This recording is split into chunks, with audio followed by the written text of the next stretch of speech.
Сайн уу залуусаа. Өнөөдөр би та бүхэнд явган аялал хийж яваад амь ирсэн Дятловын багийн бодит түүхээс сэтвэлсэн Дятловын даваа хэмээх киноны эхний 2 ангийг ярьж өгөхөөр бэлтлээ. 1959 оны 1-р сарын 27 Игорь Дятловоор ахлуулсан Уралын политехникийн их сургуулийн төгсөгчд болон оюутнуудаас бүрдсэн баг цанын аялал хийхээр гарлаа. Гэвч 2 сарын 12 буюу тооцоолсон цагта баг эцсийн цэгтээ хүрсэнгүй. 2 сарын 26-нд Холоод Чахал уулын зүүн ангираас анхны зогсснууд олдож эхэллээ. Энэ хэргийг мөрдөхөөр Москвагаас тусгай мөрдөгч ирж байгаагаар кино эхэлнэ. Түүний нэрийг Хошууч Олег гэнэ.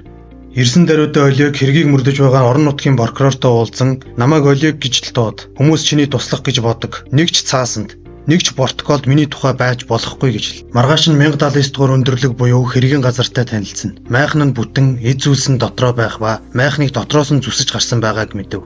Эхлээд Юрий Кривененшенко болон Саша Золотёрын нарын зохицыг үзнэ. Тэд бүгд гадуур хувцасгүй нүцгэн шахуу байгаа нь сонирхолтой. Хувцаа шатааж эцсийг хүртэл дулаацъя гэж оролдов гэж хоорондоо ярилцсан. Дараа нь багийн ахлагч Игорь Дятловын зогцсон дээр очино. Тэр бол аяллыг зохион байгуулсан хүн бөгөөд маш туршлагатай аялагч байсан ажээ. Аялагчдын мөрийг ажиглахад зарим нь эсхийг гуталтай, зарим нь хөл нүцгэн, хачирхалтай нь 9 хүн байсан атал 8 хүний мөр байлаа. Яагаад тэд хувцаа ч өмсөхгүй майхнаа зүсэн гарав гэж прокурорыг асуухад ажилтнуудын нэг нь Манси хэлээр энэ уулыг Холоод Чахал буюу амьгүй уул гэж нэрлэдэг юм гээ. Харин Олег бодлогошрон бүгдийг нухацтай ажиглан зогсно. Энэ үед Хошууч Олегийн өнгөрсөн амьдрал гарах ба тэр 1945 оны дайнд оролцож байжээ. Тэр цэргүүдийн хамт эргүүл хийж яваад нэмцүүдтэй таарна. Эд энд хаанаас гараад ирвгээд араас нь даган явсаар газрын зураг тэмдэглээгүй нэгэн цайз дээр очино. Цайз руу орвол бүх юм ундуу сундуу байх ба Олег Витяг дагуулan цааш яван бусад цэргүүдээр хаалгыг мануулав. Явсаар Олег нэг охинтой таарлаа. Охин халааснаас нэгэн тунгалаг шилшиг зүйлийг гаргаж өгөх ба гар дээр нь А31 гэж бичсэн байгааг анзаарлаа. Энд нэмцүүд байгаа юу гэж охиноос асуухад охин юу ч дууралгүй цааш иргэн яв. Охины араас даган явсаар Витятай тааран хоригдол охин харсан уу гэхэд Витя үгүй хэн ч харагдаагүй гэж хариулна. Олег Витя хоёр явсаар нэг танхимд орж ирлээ. Тэнд түрүүний хоригдол охин алуулаад удсан байдалтай хэвтэж байв. Ийм байх боломжгүй. Би түүнийг минутын өмнө харсан шүү дээ гэж Олег гайхан зогсов. Гэвч энэ нь Олегийн зүүд байв. Түүн дээр мужийн шүүх шинжилгээний эмч Екатерина ирж уулзна. Олег Екатеринад хандан би энэ аялагчдын үхлийн шалтгааныг мэдмээр байна гэв. Харин Екатерина та хэн бэ? Би өмнө таныг харж байгаагүй юм байна гэж хэл. Олег цүнхнээсээ цаас гаргаж ирэн Екатеринагаар овог нэр гэрийн хаягийг бичүүлэн авна. Нууцлалын гэрээнд гарын үсэг зурснаар ажилдаа орлоо. Катя Дятловын зохиц дээр задлан хийж байх ба хоол эзнээс 6-8 цагийн дараа амь үрэгдсэн тухай ярина. Олег 1945 оны цайзад болсон явдлыг дахин бодно.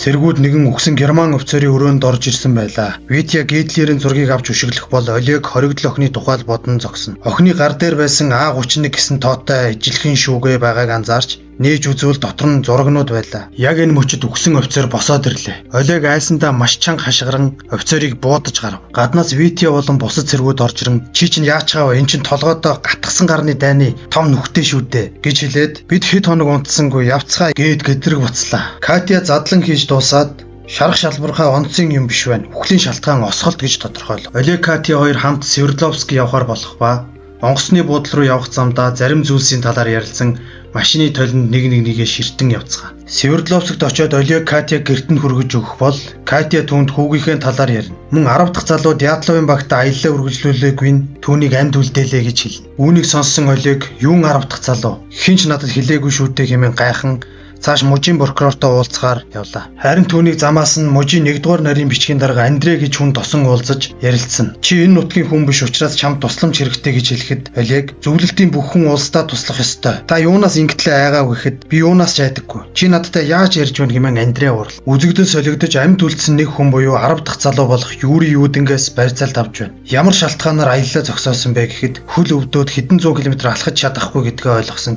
Олег харин миний нүд рүү хараад яагаад замаас буцснаа үннээр нь хэлэхэд Юрий би мэдэж байсан. Бүгд өхөн гэдгийг би мэдэрсэн. Явсан замын турш дэргэд ямар нэгэн ёрын зүйл дагаад байх шиг санагдаж байсан гэж хариулв. Олег Катягийн гэрч очлон орон зоог идэх ба Хүү Колян та олон нийт залсан уу гэхэд Олег хүн байлдаж явснараа бахархаж болно. Харин хүн алснараа бахархаж хизээж болохгүй. Нэмцүүд ч гэсэн хүн шүү. Бүгд муу биш гэв. Коля хүүгийн аав нь дайн үргэцсэн учраас тэр нэмцүүдийг үзен яддаг бололтой. Олег үргэлжлүүлэн хүүмэн чамаас нэг насаар ах байх байлаа. Агаарын довтлооны үеэр эхнэр маань хамт үргэцсэндээ гэж өөрийн түүхээ ярина. Олег Катягийн өрөөнд байх нөхөртөөгөө ахуулсан зургийг хараад өөрийн цэргийн найз Витяг байгааг олж анзаарна. Тэгэхээр Колягийн аав нь Витя байх. Олег Коляд гар буу бэлгэллээ. Яг энэ мөчид залуучууд хаалганы хонх дугран онгойлгол нэгэн залуу хөө зогсож байх ба намайг Игор Дятлов гэдэг орж болох уу? Иймхүү киноны 1-р анги төгслөө. 2-р ангийн эхлэлд Игор Дятлов их сургуулийн спорт клубээс аяллаа зөвшөөрлөө авахар орж ирэх ба тэнд Александр Золотарев гэх эртээ танилцсан. Тэрээр Дятловын багтаа хамт аялалд гарахаар болсноо хэлэхэд Дятлов дурамчхан хүлээж ав. Александр Золотарев Игорт хандан хоёулаа нөхөрлөж болох байхаа гэж хэлнэ. Игор зөвшөөрлөө авч гарч ирэн Зена Юра хоёр дээр ирж би доктор танд руу явахаар боллоо гэж тэмрэлтэн. Юу хүлээж байгааг мэдэхгүй л байна да. Саша Золотаревыг нэгтгсэнд бусад залуус дургүй. Аялагчид онигоо яран инээлдэж дуудуулж баясан явна. Тэдний дунд Юри Юдэн л гонигтай байлаа. Игор чи яагаа вэ гэж асуухад сэтгэл тэмхэн байна гэж хариулв. Игор залуусыг дууга болон эртхэн унтаж амрахыг сануулна. Аяллаа багт Игор болон Сашагаас гадна Зена, Рустик, Николай Тибобренол, Юрий Дорошенко, Юри Юдэн, Люда, Юрий Кривененшенко зэрэг залуучууд байлаа. Энэ аяллаар хайр сэтгэлтэйгээ уулзах болов уу гэж Люда ярих бол Зена Игорт сэтгэлтэй бололтой. Шүн болж Юри Юдэн багийнхаа бүх гишүүдийг үхсэн байна гэж зүүдлэн сэрнэ. 1-р сарын 25-нд аялагчд маань нэг тосгонд хүрчээ. Тэнд залуус кино үзэх бол Игор, Саша, Юдийн 3 нутгийн ойчин руу очиж газрын зураг авахар явл. Тэр хүн отортой цас 3 м хунгарлсан байна. Та нар тийшээ явж яах гээ гэд халгаахгүй байсанд Саша хууль бус ангийнхын талаар сүрдүүлэн газрын зураг олж ав. Харин тэдний гэрээс нь гаран явсны араас ойчны ихнэр гарч ирэн отортой руу битгий яв. Холоод шахалч гэсэн. Тэнд Сорниниан амьдардаг. Хүн биш сүнс. Тэр бол амьгүй уул гэж хэлв. Харин Дятлов ойчин ингэж хэлээрэй гэснүүгээд тоолгүй цааш явлаа. Залуус маань кино үзэж нутгийн охидтой танилцсан. Нэг өдрийг хөвгөлдөн өнгөрөөгөөд зургаа даруулан аяллаа үргэлжлүүл. 1959 оны 1-р сарын 26.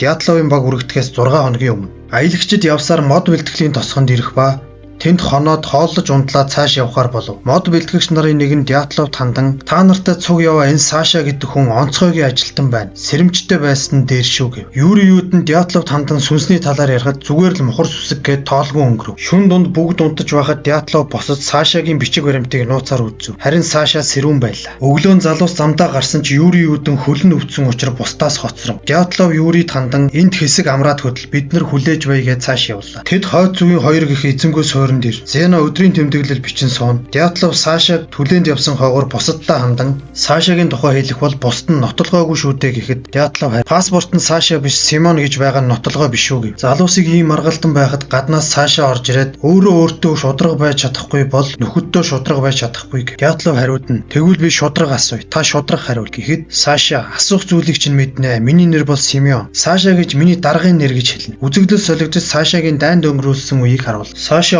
олзны герман цэргүүдийг харгалзан явна. Олзны хориглуудаас нэг эмэгтэй охиныхоо зургийг харуулan намайг сулалчих гэж Сашагаас гуйна. Сашагийн дарга эмэгтэйг авч яван хүчирхийлэх гэж оролдох үед Саша ахмадыг буудан хоров. Бүсгүй гартаа чулуу атхан ирээд бусад хориглуудаа тэр нэгнийгээ алсан ганцаараа байна гэд Сашаг зохиж унгав. Гэвч хориглуудын нэг нь бусдыгаа буудан бид амьд үлдэж болохгүй гэд бөгжөө тайлд энэ бөгжил чамааг үхлээс аварна гэд өөрийгөө буудан хоров. Сашагийн нүдэнд үхсэн ахмад нь харагдах ба түүнийг наашир хэмээн даллана. Тэр зүг рүү босон явдал бөмбөгдөлт болж бүх цэргүүд өгөхөд Саша л амьд үлдлээ. Дятлов Сашагаас уучлалт гуйхад Саша зүгээр дээ гэж хэлээд өнгөрөв. Дятлов сэтгэлээр унан сууж байгаа Зена очиж түүнийг тайвшруулв. Шүн дунд Юри Юдэн дахин зүүдлэн. Залуус сандралтан майхнаа зүсэн гарна. Зарим нь ам үргэлжсэн байлаа. Түүнийг зочин сэрхэд Саша тайвшруулан унтуулв. Өглөө залуус замдаа гарахаар хөдлөх болов. Харин Юдин хөл өвдөд явж чадахгүй боллоо гэд үлдлээ. 1959 оны 1-р сарын 28. Дятловын баг амир үргэтгэхээс 1 хоногийн өмнө 2-р ангийн хүү дууслаа залуусаа дараагийн ангийг үзэх бол subscribe дарж суугт нэгдээрэй.